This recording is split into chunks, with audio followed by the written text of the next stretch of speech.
I was just a shy intern, making copies and fetching coffee, when I saw an elderly man standing alone in our busy corporate lobby, clearly frustrated as person after person walked past him without a second glance. When I realized he was deaf and trying to communicate, I approached him and signed a simple, "Hello, can I help you?" I had no idea that the CEO of the company was watching from the mezzanine above. Before we dive in, I'm curious, have you ever learned a skill to help someone you love? Tell me about it in the comments below. And don't forget to subscribe for more inspiring stories like this one. Now, let me take you back to that life-changing Tuesday morning. 6 months ago, I was the most invisible person at Meridian Communications. At 22, I was a junior marketing intern who spent her days making photocopies, organizing supply closets, and trying to blend into the background of one of Chicago's most prestigious advertising agencies. I was the kind of person who ate lunch alone at her desk, who took the stairs instead of the elevator to avoid small talk, and who had never spoken up in a meeting, not once. I hadn't always been this way. In high school, I'd been confident, outgoing, even popular, but college had been a series of small failures and rejections that had slowly chipped away at my self-esteem. By the time I graduated with my communications degree, I felt like a shadow of my former self. The internship at Meridian was supposed to be my fresh start, my chance to prove myself in the real world. Instead, it had become another place where I felt small and insignificant. The only thing that gave my life real meaning was my little brother Danny. He was 8 years old and had been born deaf. While our parents had struggled to learn sign language, I had thrown myself into it with a passion that surprised everyone, including myself. I spent hours practicing, watching videos, taking classes at the community center. Danny became my motivation to master something that mattered, something that could make a real difference in someone's life. By the time I started at Meridian, I was fluent in American Sign Language. It was the one skill I possessed that I was truly proud of, though it had never seemed relevant to my work life. In the corporate world of marketing campaigns and client presentations, my ability to communicate with the deaf community felt like a beautiful but useless talent, like being able to play the violin in a world that only valued electric guitars. The morning that changed everything started like any other. It was a Tuesday in October, and the Meridian building was buzzing with its usual frenetic energy. We were in the middle of preparing for a major client presentation, and everyone was stressed, rushed, and focused on their own urgent tasks. I was stationed at the reception area, helping to organize materials for the presentation, when I noticed him. He was an elderly man, probably in his 70s, impeccably dressed, in a navy blue suit that looked expensive and well-tailored. His silver hair was perfectly styled, and he carried himself with the kind of quiet dignity that spoke of a lifetime of success and respect. But there was something in his eyes, a mixture of frustration and sadness, that made my heart ache. He was standing at the reception desk, trying to communicate with Jessica, our head receptionist.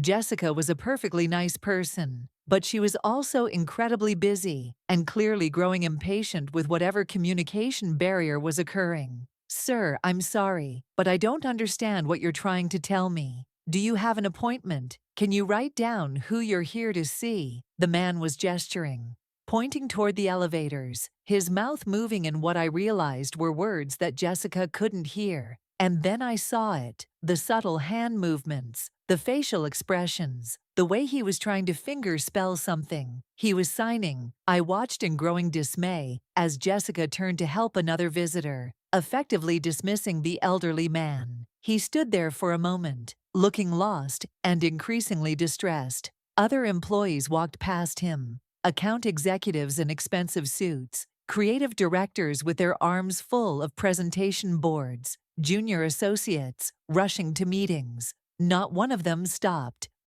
Not one of them seemed to notice that this distinguished-looking man needed help. My first instinct was to stay where I was. I was just an intern.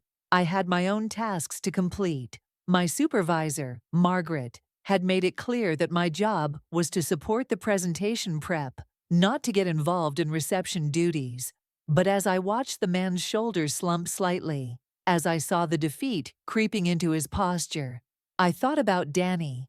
I thought about how it felt when people ignored him, when they looked through him, as if his deafness made him invisible. I made a choice that would change my life forever. I walked over to the reception desk, my heart pounding with nervousness. The man looked up as I approached, and I could see the weariness in his eyes, the expectation of another person who would try to rush him along or dismiss his needs. I took a deep breath and signed, "Hello, my name is Catherine. Can I help you?" The transformation in his face was immediate and profound. His eyes widened with surprise and relief, and a smile spread across his features.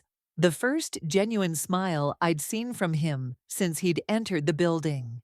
"You sign," he responded, his hands moving with the fluid grace of someone who had been using ASL for decades. Thank goodness, I was beginning to think no one here would be able to understand me. "I'm so sorry you've been having trouble," I signed back. "What can I help you with?" "I'm here to see my son," he explained, "but I'm not sure how to reach him. I don't have an appointment." And the young woman at the desk, he gestured toward Jessica, who was now helping someone else. She seemed very busy. "What's your son's name?" I asked. "I can help you find him." The man paused for a moment, and I could see something complicated pass across his face, a mixture of pride and uncertainty. "Michael Hartwell," he signed finally. My heart nearly stopped. Michael Hartwell, the CEO of Meridian Communications, the man whose name was on the building directory, whose corner office occupied the entire top floor, whose rare appearances in the common areas of the building caused a ripple of nervous energy among the staff. "Mr. Hartwell is your son," I signed, trying to keep my surprise from showing on my face. "Yes," he confirmed. "I know he's very busy, but I was hoping, well, I was in the neighborhood, and I thought perhaps I could see him for just a few minutes." I could see the vulnerability in his expression, the way he was trying to appear casual about what was clearly an important visit. This was a father who wanted to see his son, and I realized with a growing sense of sadness that he probably didn't feel entirely welcome in his own son's workplace. "Of course," I signed. "Let me see what I can do. Would you like to have a seat while I make some calls?" I guided him to the comfortable seating area in the lobby, making sure he had a clear view of me so we could continue communicating. Then I faced my first major challenge. How does a lowly intern arrange a meeting between a visitor and the CEO of the company? I started with Mr. Hartwell's executive assistant, a formidable woman named Patricia, who guarded access to the CEO like a dragon protecting treasure. When I called her extension, her voice was crisp and professional. "Mr. Hartwell's office, this is Patricia." "Hi, Patricia. This is Catherine Walsh from the intern program. I have a visitor here in the lobby who says he's Mr. Hartwell's father and he'd like to see him if possible." There was a long pause. "His father, yes, ma'am, an elderly gentleman, very well dressed. He's been waiting in the lobby." Another pause, longer this time. "I'll need to check with Mr. Hartwell. Can you have the visitor wait?" "Of course, thank you." I hung up and returned to Mr. Hartwell, Robert, as he'd introduced himself, to let him know that we were working on arranging the meeting. While we waited, we talked, or rather, we signed, and I discovered that Robert Hartwell was one of the most interesting people I'd ever met. He told me about his career as an architect, how he designed several of the buildings that now made up the Chicago skyline. He told me about his late wife, Michael's mother, who had been a teacher at the Illinois School for the Deaf. He told me about the challenges of raising a hearing son as a deaf parent, and the pride he felt in Michael's success, even though they didn't see each other as often as he'd like. "He's always been driven," Robert signed, his expression a mixture of admiration and concern. Even as a child, he wanted to prove himself, to show the world that having a deaf father didn't hold him back. I'm proud of what he's accomplished, but sometimes I worry that he's forgotten how to slow down, how to just be. As we talked, I became increasingly aware that we were drawing attention. Other employees were glancing our way, some with curiosity, others with what looked like annoyance. I could see Jessica at the reception desk, fielding questions about why there was some kind of sign language conversation happening in the lobby. 20 minutes passed, then 30. Patricia called back to say that Mr. Hartwell was in back-to-back meetings and wouldn't be available for at least another hour. I could see the disappointment in his eyes, though he tried to hide it. Perhaps I should come back another time, he signed. I don't want to be a bother. You're not a bother, I assured him. Would you like to wait a little longer? I can show you around the building, if you'd like. We have some beautiful artwork on the upper floors. His face lit up. I would love that. I haven't seen where Michael works. And so began what would later be described as the most unauthorized building tour in Meridian Communications history. I should have been organizing presentation materials. I should have been making copies and updating spreadsheets. Instead, I spent the next 2 hours giving Robert Hartwell a comprehensive tour of his son's company. We started with the creative department, where I introduced Robert to some of the graphic designers and copywriters. Most of them were polite, but clearly busy, offering quick hellos before returning to their work. But a few were genuinely interested in meeting him, especially when I explained that he was an architect and could appreciate the design elements of their campaigns. I translated conversations, helped Robert understand the work that was being done, and watched his face light up with pride as he learned more about the company his son had built. We visited the account management floor, where Robert was fascinated by the client relationship strategies. We even stopped by the break room, where he shared stories about the coffee shops he used to frequent in his younger days. Throughout the tour, I was acutely aware that I was neglecting my assigned duties. My phone buzzed with increasingly urgent texts from Margaret, my supervisor, asking where I was and reminding me of the tasks I was supposed to be completing. But every time I looked at Robert's face, saw the joy and interest in his eyes as he learned about his son's world. I couldn't bring myself to cut the tour short. It was during our visit to the marketing analytics department that I first noticed him. Michael Hartwell was standing on the mezzanine level that overlooked the main floor, partially hidden behind a pillar.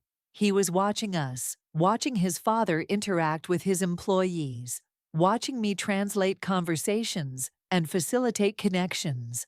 I couldn't see his expression clearly from that distance, but something about his posture suggested he'd been there for a while. My heart started racing. The CEO was watching me give an unauthorized tour while I was supposed to be working on presentation materials. I was probably about to be fired, and I was definitely about to get Robert in trouble for disrupting the workplace. But when I glanced back a few seconds later, he was gone. We continued the tour, visiting the conference rooms where major client presentations took place, the library where the company's award-winning campaigns were displayed, and finally the executive floor.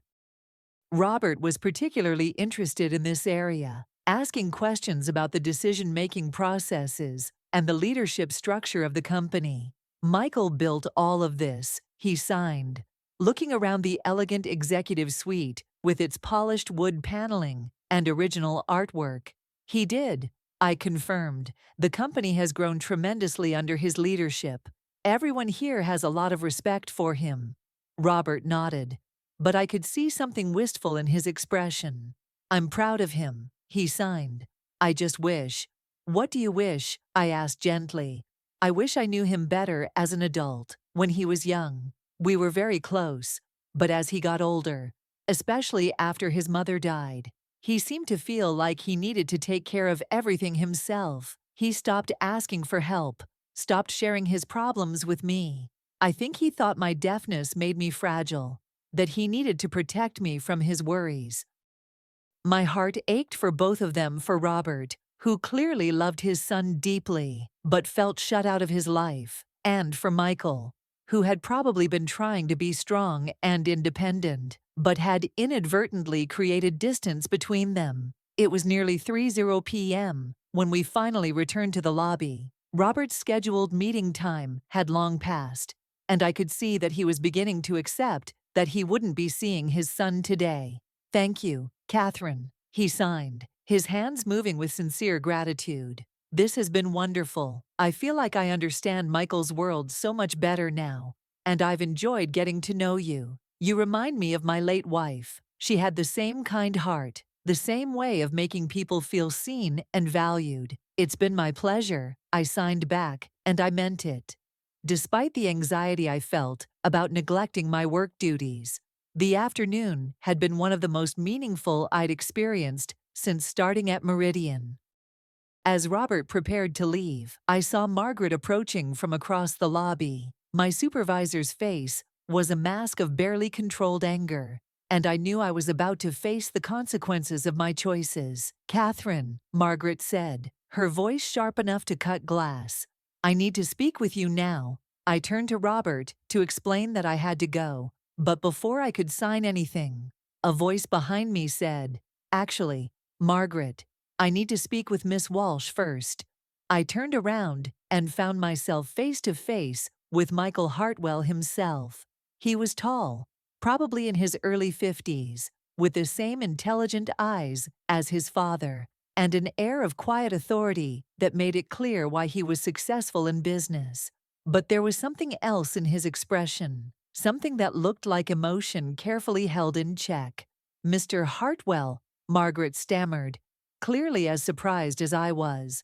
I was just about to discuss Ms. Walsh's absence from her assigned duties today. She was supposed to be helping my father," Michael said quietly, his eyes never leaving my face, which, from what I observed, she did beautifully. The lobby seemed to go quiet around us. Margaret's mouth opened and closed, without sound. Robert was looking back and forth between his son and me, with growing understanding and delight. "Dad," Michael said, and for the first time I heard his voice soften.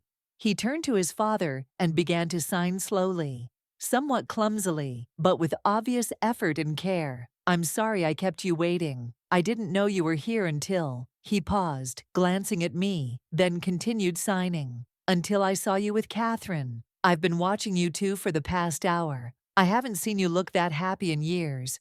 Robert's face was radiant with joy and surprise. "You've been learning to sign." "I've been trying," Michael admitted, his hands moving more confidently now. "I should have done it years ago. I should have made more effort to communicate with you in your language, instead of always expecting you to adapt to mine." Father and son embraced then, right there in the middle of the busy lobby, and I felt tears spring to my eyes.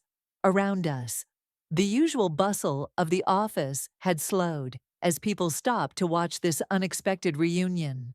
When they separated, Michael turned back to me. "Miss Walsh, could I speak with you in my office? There are some things I'd like to discuss." My heart was pounding as I followed Michael Hartwell to the elevator, with Robert walking beside us. Margaret had disappeared, probably to process what had just happened and figure out how to handle the fact that her intern had just been personally requested by the CEO. The executive elevator was silent, except for the soft hum of machinery. I kept glancing at Robert, who was practically glowing with happiness, and at Michael, whose expression was unreadable but intense. Michael's office was everything I had imagined, and more floor-to-ceiling windows with a breathtaking view of the Chicago skyline, elegant furniture that probably cost more than my annual salary, and walls lined with awards and photographs documenting the company's success. But what struck me most was how impersonal it felt, how little of Michael himself was visible in the space. "Please sit," Michael said, gesturing to the chairs in front of his desk. Robert and I sat down, and Michael took the chair next to his father, rather than behind his desk, a small gesture that somehow made the conversation feel more personal. "Miss Walsh," Michael began, "I owe you an apology and an explanation." I looked at him in confusion. An apology? Sir, I'm the one who should be apologizing. I know I was supposed to be working on the presentation materials, and instead He held up a hand to stop me. You did exactly what you should have done. What I wish more of my employees would do. He paused, looking at his father with an expression that was equal parts love and regret. My father has visited this office exactly 3 times in the 10 years since I became CEO. Each time he's been treated like an inconvenience, a disruption to the important work happening here. Each time I've watched from a distance as my own employees, people I pay, people who represent my company, have made him feel unwelcome in his own son's workplace. Robert reached over and touched his son's arm, signing something I couldn't quite catch. Michael nodded and continued. Today was different. Today, I watched a 22-year-old intern abandon her assigned duties to spend 3 hours making my father feel valued, respected, and included. I watched her translate conversations, facilitate connections, and treat him not as a burden or an obstacle, but as an honored guest. His voice grew thick with emotion. I watched her give him something I haven't given him in years, the feeling that he belongs in my world. I felt tears welling up in my eyes. Mr. Hartwell, I have a younger brother who's deaf, and I know how it feels when people ignore him or treat him like he's invisible. I couldn't stand to see that happen to your father, and that, he said, is exactly why I need to talk to you about your future here. My heart sank. This was it. The gentle letdown before the termination. I understand if you need to let me go, I said quietly. I know I didn't do my assigned work today. Michael looked genuinely surprised. Let you go, Miss Walsh. I want to offer you a job. A real job, not an internship. I stared at him, certain I'd misheard. I'm sorry, what I witnessed today showed me something that's been missing from this company, a genuine commitment to inclusion and accessibility. We talk about diversity and inclusion in our mission statement. We have policies in our employee handbook, but we don't live it, we don't embody it. I want to change that, and I want you to help me do it. Robert was beaming, signing rapidly to his son. Michael smiled and signed back, then turned to me. I'm creating a new position, Director of Accessibility and Inclusion. It would be your job to ensure that Meridian Communications is truly accessible to everyone, employees, clients, and visitors. You'd develop training programs, create policies, and serve as an advocate for people who might otherwise be overlooked or excluded. You'd report directly to me. I felt dizzy. Mr. Hartwell, I'm just an intern. I don't have experience in human resources or policy development. I don't even have my degree yet. I'm still finishing my last semester. You have something more valuable than experience. You have empathy. You have the ability to see people as individuals rather than inconveniences. And you have a skill set that could transform how this company operates. He paused. The position would come with a substantial salary, full benefits, and the authority to implement real change. You'd report directly to me. I looked at Robert, who was practically vibrating with excitement. Then back to Michael. I don't know what to say. Say you'll think about it, Michael suggested. Take the weekend. But I hope you'll say yes. This company needs someone like you. I need someone like you. The rest of the meeting was a blur of details about the position, discussions of salary and benefits that made my head spin, and planning for the cultural changes that would need to happen throughout the organization. By the time I left Michael's office, my entire life had been turned upside down. Robert hugged me goodbye, signing his thanks over and over again. You've given me my son back, he told me, and you've given him something he didn't even know he was missing. Michael walked us to the elevator, and as the doors were closing, he said, Catherine, thank you for seeing him, for seeing what was important. I went home that night and called my parents. Then Danny, trying to explain what had happened. Danny was the most excited of all. You're going to help other deaf people at work, he signed when I video called him. That's so cool. You're going to be like a superhero for people like me." His enthusiasm was infectious. And by Monday morning, I knew what my answer would be. I started my new position the following week. My first task was to conduct an accessibility audit of the entire building and all company policies. What I found was both disappointing and motivating. Meridian Communications, like many companies, had been operating with good intentions, but little actual understanding of what inclusion really meant. Over the next 6 months, I implemented sweeping changes. We installed visual alert systems throughout the building. We brought in ASL interpreters for all company meetings and events. We created accessibility guidelines for all marketing materials and client presentations. Most importantly, we instituted mandatory inclusion training for all employees, starting with the executive team. The training sessions were eye-opening for everyone involved. I brought in speakers from the deaf community, including Robert, who shared his experiences and helped employees understand the impact of their actions or inactions. I taught basic sign language classes during lunch hours and was amazed by how many people were eager to learn. Margaret, my former supervisor, was one of my most enthusiastic students. "I keep thinking about that day," she told me after one of our training sessions. "I was so focused on the presentation, on the tasks that seemed urgent, that I completely missed what was actually important. I don't want to make that mistake again." The changes weren't just about accessibility for the deaf community. We expanded our efforts to include accommodations for employees and visitors with mobility challenges, visual impairments, and other disabilities. We partnered with local organizations to ensure our hiring practices were truly inclusive. We even redesigned our website and marketing materials to be more accessible. But the most meaningful change was cultural. The company that had once been focused solely on efficiency and productivity began to value empathy and inclusion as core business principles. Employees started looking out for each other in ways they never had before. The lobby that had once been a place where visitors like Robert were ignored became a welcoming space where everyone was treated with dignity and respect.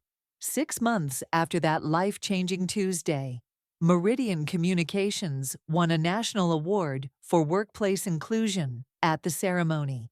Michael asked me to accept the award on behalf of the company. This recognition belongs to everyone at Meridian who embraced change and chose to see inclusion not as a burden, but as an opportunity to become better, I said in my acceptance speech. But mostly it belongs to a wise man who taught me that the most important business skill isn't knowing how to close a deal or manage a budget. It's knowing how to see the humanity in every person you encounter. In the audience, Robert was beaming with pride, signing his applause. Next to him, Michael was smiling too, and I could see the relationship between father and son had been transformed. They had lunch together every Friday now, and Michael had become fluent enough in ASL to have real conversations with his father about everything from business strategy to family memories. The shy intern who had once felt invisible had found her voice by helping others find theirs, and in the process, I learned that sometimes the most powerful thing you can do is simply notice someone who's being overlooked and choose to see them, really see them, as the valuable human being they are. My little brother Danny visited the office regularly now, and watching him interact confidently with employees who had learned to sign just for him never failed to make me emotional. He was right. I had become a kind of superhero. Not the cape-wearing kind, but the kind that fights for a world where everyone belongs, where everyone is seen, where everyone matters. The best part was that it had all started with a simple hello, signed to a lonely man in a busy lobby. Sometimes the smallest gestures create the biggest changes. Sometimes all it takes is one person willing to stop, to notice, to care. And sometimes, when you're brave enough to reach out to someone who's been overlooked, you discover that you're not just changing their world, You're Changing Your Own. An absolutely beautiful story about how a simple act of inclusion can transform lives and entire organizations. What do you think of Catherine's decision to abandon her assigned tasks to help Robert? Let us know your thoughts in the comments below. If you were inspired by this incredible story of compassion and change, please show your support by hitting that like button and be sure to subscribe for more uplifting stories that celebrate the power of human kindness. Don't forget to click the notification bell so you never miss an upload. Thanks for watching, and we'll see you in the next one.